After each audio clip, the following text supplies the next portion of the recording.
आम संस्कृति रे होली लीला पुरुषोत्तम श्री जगन्नाथଙ୍କ लीला भूमि आम राज्य ओडिशा हेउछि गोटे पर्वबहुल राज्य।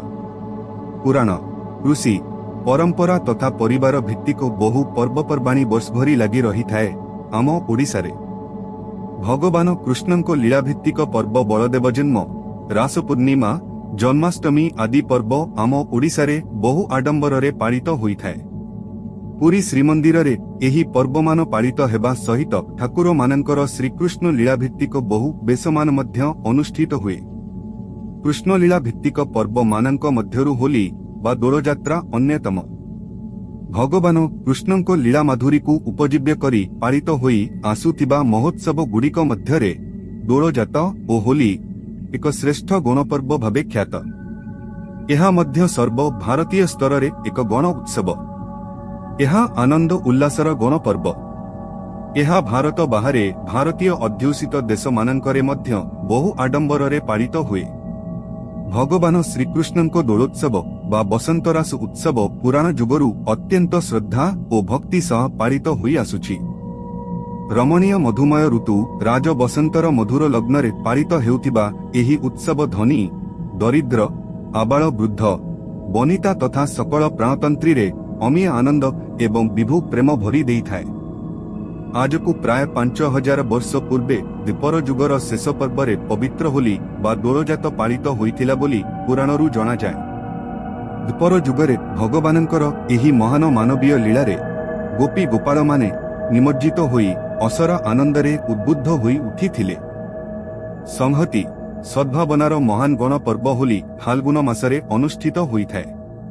फगु पूर्णिमा अवसर रे राधाकृष्णଙ୍କ जुगल मूर्ति को दोल विमान रे आरूढ़ कराई ग्राम्य परिक्रमा कराई एही महोत्सव अनुष्ठित होइथाए। दक्षिणामुखी होई डोली रे झुलुतिबा दोल गोविंदଙ୍କୁ दर्शन कले मनुष्यर पुनर्जन्म हुए नाही बोली विश्वास रहिछि। सेथिपाई शास्त्र रे कुहा जाइछि, दोलेच दोल गोविदम चापेश्च मधुसूदन रथेतु वामनम दृष्ट पुनर्जन्म न विद्यते। दोल गोविंदଙ୍କୁ दर्शन कले मनुष्यर सकल पाप राशि दूरीभूत होई थाए बोली ब्रह्म पुराण मध्य सिद्ध करी कुहंती। नरो दोलगटं दृष्ट गोविंद त्रिदशार्चित फाल्गुन्यं संजतो भूत गोविंदस्य पुरम ब्रजेत। आम परंपरा रे दोल पर्व को दुई भागरे विभक्त करा जाई थाए, राजदोल पंचुदोल। फाल्गुन शुक्ल दशमी आरंभ होई पूर्णिमा दिन शेष हेउथिबा दोल पर्व को राजदोल कुहा जाउथिबा बेले पूर्णिमारू आरंभ होई कृष्ण पंचमी पर्यंत पालित दोल को पंचुदोल कुहा जाइथाए। केन्द्रापड़ा और आली अंचल रे पंचुदोल बहु प्रसिद्ध। आम उत्कलीय दोल पर्व रे पंचुदोल, 6 दोल, 9 दोल एहीपरि 21 दिनव्यापी दोलोत्सव पालित हेउथिबा नजर को आसे। द्विपर जुगर कथा। भगवान विष्णु और शेषदेव कृष्ण बलराम रूपरे अवतार ग्रहण कले। ए अवतारर उद्देश्य थिला प्रतापी कंस को निधन करी धराभार उशस करिबा। धर्म संस्थापन निमंते भगवान जुगे जुगे अवतार ग्रहण करिसंती। विनाश काले बुद्धि विपरीत। कंस किंतु भगवान को चिन्हि पारिला नहीं। ओलटी तांको मारिदेबा निमंते विभिन्न योजना कला। तार समस्त छल कल और बल व्यर्थ हेबारु शेषरे छल करी धनुଯାत्रार आयोजन कला। धनुଯାत्रा को मातुल कंसर आमंत्रण रे श्रीकृष्ण और बलराम मथुरा गमन कले और कंस को बध कले। कंस बध परे दुई भाई मथुरारू लेउटी आसिले गोपकू। उत्पीड़क कंसर निधन संवाद गोकुल एवं मथुरा रे अपूर आनंद खेलाई देइथिला। समस्त नर नारी कृष्ण प्रेमरे बीळ होई महानंदरे नृत्य गीत करी भगवान श्रीकृष्ण एवं बलरामଙ୍କ जयगान करी गगन पवन प्रकंपित करिथिले। आनंदमय सेही मधुर मुहूर्तर स्मारकी स्वरूपे बसंत कालरे होली बा दोल उत्सव महा आनंदरे पालित होई आसुछि। द्विपर जुगर सेही आनंदमय उत्सव दोल उत्सव जहाँ भगवानଙ୍କର माधुर्य लीला एही कलिहत मानवर भगवानଙ୍କ सान्निध्य लाभ पाई अभिप्रेत ताहा कली जुगरे पालनीय। एहा पद्म पुराणरू जानी हुए। विशेषतः कलिजुगे दोलोत्सव विधीयते फाल्गुने चतुर्दश्यामष्टमे जाम संज्ञाके। दोल पूर्णिमार अव्यवहित पूर्वरु भगवान कृष्ण दर्पी दानव शंखचूड़ राक्षसी होलिका आदि को बध करी शांति प्रतिष्ठा करिथिबारु गोपी गोपाल माने अत्यंत भक्ति और श्रद्धा सहकारे राधाकृष्ण को दोली रे बसाई दोल पर्व पालन करिथिले। मानव जातिर अत्यंत श्रद्धा एवं संहतिर पर्व हेउछि दोल यात्रा। एही पर्व भारतीय संस्कृति रे एक श्रेष्ठ उत्सव एवं आसुरिक शक्ति उपरे दैविक शक्तिर विजयर स्मारकी पर्व। दोल उत्सव संबंध रे आउ एक आख्यानरु जणा जाए। पर जुगरे एक राक्षस थिला मेरे। राक्षस अत्यंत क्रूर और दर्पी स्वभावर थिला। ता अत्याचार रे वृंदावनवासी प्रबल भयभीत होई रहिथिले। शांति रे बसवास करिबा पई वृंदावनवासी भगवान कृष्ण को प्रार्थना करिबारु भगवान मेढ़ दैत्य को वध कले। उल्लसित होई वृंदावनवासी कृष्ण को स्नान और अबीर मंडित करी सुदृश्य विमान रे बसाई नगर परिक्रमा कराइथिले। तेनु दोल उत्सव पालन एवं तहिरे नाली अबीर ठाकुरंको उपरे पकाइबा परंपरा सेबेठारु चली आसुछि। प्रेमावतार महाप्रभु श्रीचैतन्य देवंको शुभ जन्म तिथि हेउछि पवित्र दोल पूर्णिमा। वैष्णव अनुगामी माने एही पवित्र दिन को महा आनंद सहकारे पालन करंती। श्रीचैतन्य महाप्रभुंको उत्कल आगमन कालरू आमर ए उत्कल भूमि रे राधाकृष्ण उपासना सह दोल उत्सव पालित होई आसुछि। रात्रि कालरे राधाकृष्णंको जुगल मूर्ति को सुसज्जित विमान रे बसाई नाम संकीर्तन सह नगर परिक्रमा करा जाइथाय। दियो मानंकु चाचेरी भोग तथा फगु अर्पण करी भक्त और श्रद्धालु माने भगवत कृपा लाभ करी निजकु धन्य मने करिथांती। दोल पूर्णिमा हेउछि गोपाल जातिंकर श्रेष्ठ पर्व। दोल अवसर रे गोपाल माने गो पूजा करी मंगल मनासी थांती।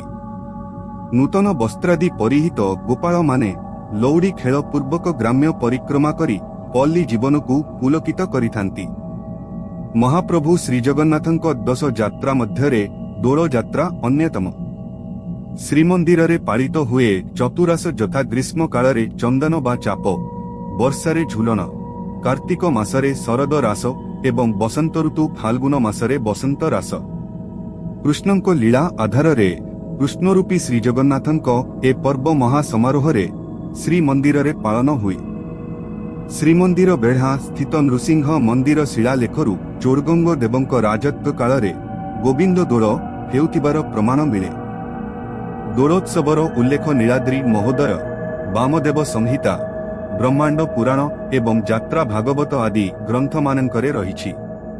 पंचदश शताब्दी पूर्वरु श्रीमंदिरर दक्षिण पूर्व पार्श्वे दोलवेदी निर्माण करा जाई राधाकृष्ण उपासना को सार्वजनीन करा जाइछि। दोल पूर्णिमा पर दिन होली अनुष्ठित होइथाय। उक्त दिन लोकमाने परस्पर मध्यरे फगु बा अबीर देई आत्मीयता प्रकट करिथांती। होली बा रंगर पर्व हेउछि एक सर्वधर्म समन्वयकारी और भाईचारा सृष्टिकारी जातीय पर्व। वैज्ञानिक दिगरु एहा मध्य एक गुरुत्वपूर्ण पर्व। अबीर रे बहुषधीय गुण रहिछि जहाँ शरीरर चर्म रोग को सहजरे दूर करिथाय। आम प्रदेश रे फगु दशमीरु दोल यात्रा आरंभ होइथाय। 10 शताब्दी रे रचित ज्योतिर्विद श्री सतानंदंक सतानंद संग्रह ग्रंथ रे दोल यात्रा संपर्क रे थिबा विभिन्न वर्णनारु स्पष्ट अनुमित होइथाय। दीर्घ 800 वर्ष तळु ओडिसा रे दोल यात्रा पालित होई आसुछि। 5 दिन पाई पालित होई एहा राजदोल बा पंचुदोल नामरे नामित होइथाय। केतेक स्थान रे पूर्णिमा दिनरु आरंभ होई 6 दिन पर्यंत एहा पालित होइथाय ताहाकु 6 दोल एवं जेउठी 9 दिन पर्यंत पालन करा हुए सेठार एहाकु नवदोल बोली कुहा जाय। अनेक स्थान रे 7 दिन और 10 दिन धरी दोल यात्रा मध्य आयोजित होइथाय।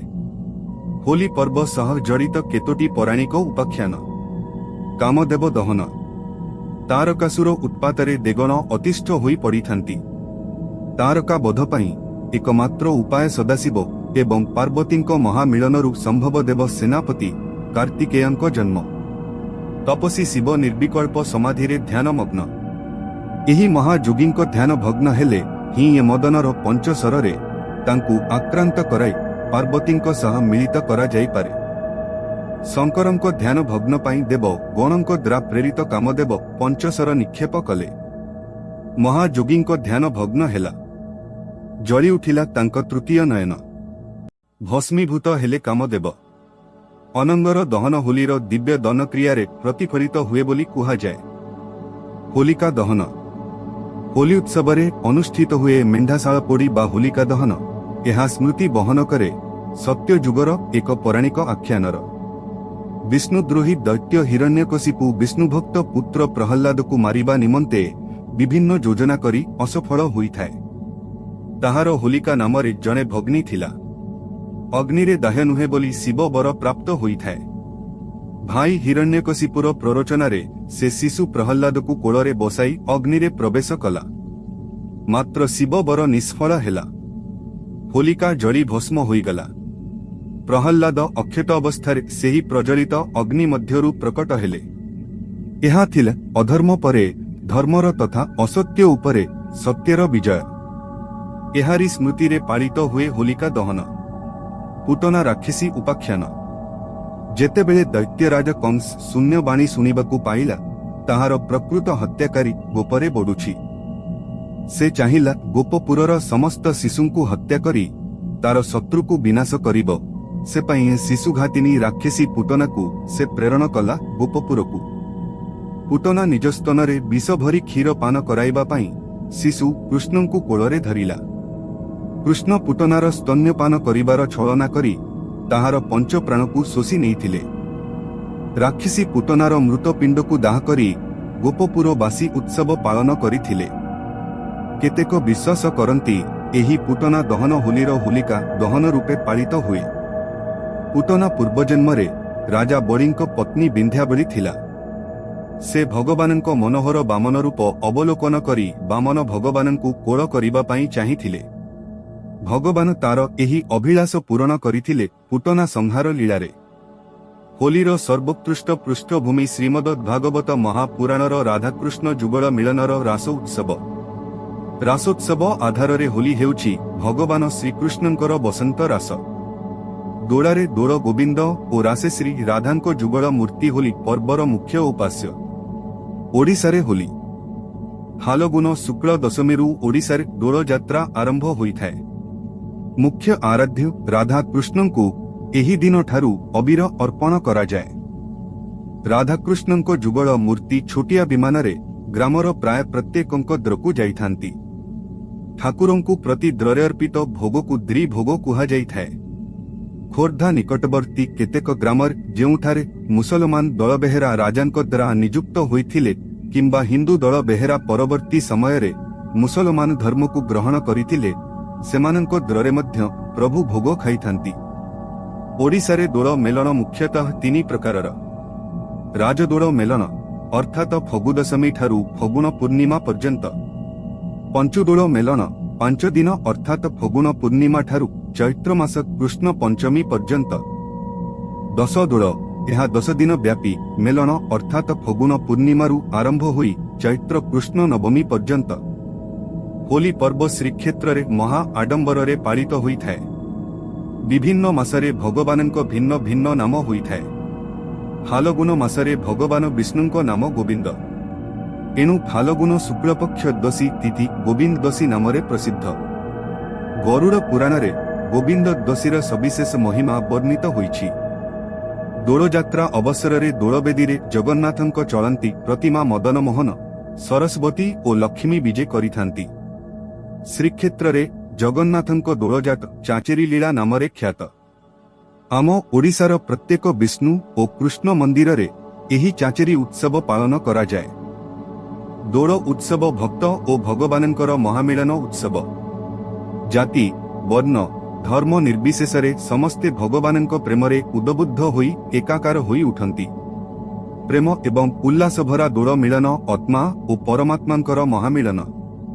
ଏଣୁ ପଲ୍ଲୀକବି ନନ୍ଦକିଶୋର ବଳ କହିଛନ୍ତି, ଭକତ ସଂସାର ଜାତି କୁଳ ମାନ, ତେଜି ଭଜେ ଭଗବାନ।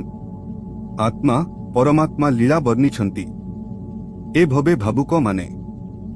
ଜୟ ଶ୍ରୀକୃଷ୍ଣ, ଜୟ ଜଗନ୍ନାଥ। ହୋଲିକା ଦହନ। ହୋଲି ଉତ୍ସବରେ ଅନୁଷ୍ଠିତ ହୁଏ ମେଣ୍ଢାଶାଳ ପୋଡ଼ି ବା ହୋଲିକା ଦହନ।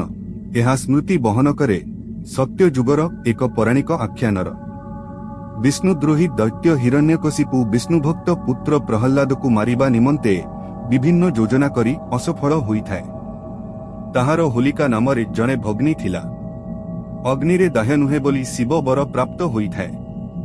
भाई हिरण्यकशिपुर प्ररोचना रे से शिशु प्रहल्लाद को कोଳରେ बसाई अग्नि रे प्रवेश कला, मात्र शिव वर निष्फल हेला। होलिका जड़ी भस्म होईगला। प्रहल्लाद अक्षत अवस्थारे सेही प्रज्वलित अग्नि मध्यरु प्रकट हेले। एहा थिला अधर्म परे धर्मर तथा असत्य उपरे सत्यर विजय। एहारी स्मृति रे पालित हुए होलिका दहन। अर्जुनी चरण बेहेरा।